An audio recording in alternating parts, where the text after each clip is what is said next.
היי, עצם המחשבות השונות, פסקה י"ב באורות הקודש חלק א'. המחשבות השונות אינן סותרות זו את זו בעצם. הכל אינו כי אם התגלות אחדותית, המתראה בנצנוצים שונים.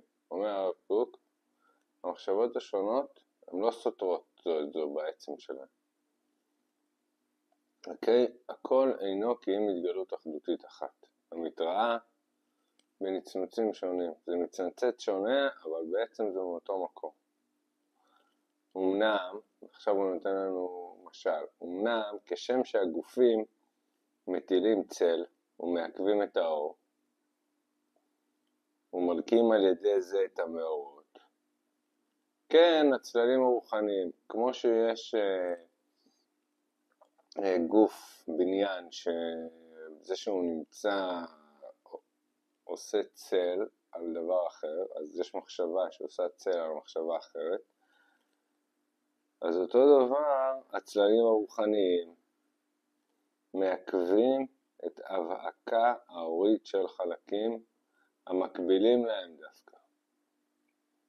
ראינו בפסקאות אחרות שדווקא שאתה מצנצנץ לך איזה הערה מסוימת, או שאתה לומד סוג מסוים, בהכרח זה מחליש אצלך סוג אחר של לימוד, וראינו שהוא דיבר על הסוד מול השכל, הלב מול השכל. מעכבים את ההבקה ההורית של חלקים המקבילים להם, והצללים הם תולדות הדמיון, שלא הואר לגמרי בקרני השכל.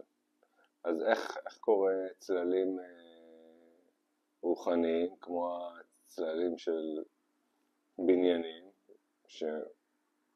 שלא הואר לגמרי בקרני השכל? אז קודם כל, צל ראשון זה תולדות הדמיון. דמיון שהוא לא הואר בקרני השכל מספיק, או ההתפעלות, שהרגש מתפעל מיתר הרעיונות שלא ידע איך לקשרם, על ידי השינוי הנמרץ של הופעה חדשה בלתי מורגלת. אז יש לפעמים שמגיעה מחשבה חדשה, והרגש עוד לא יודע איך לקשר אותה. ראש הרב קוק, וכל זהו בכלל מאותות השמיים אל תחתו. כי יחתו הגויים מהמה, הגויים יחתו וישראל לא יחתו.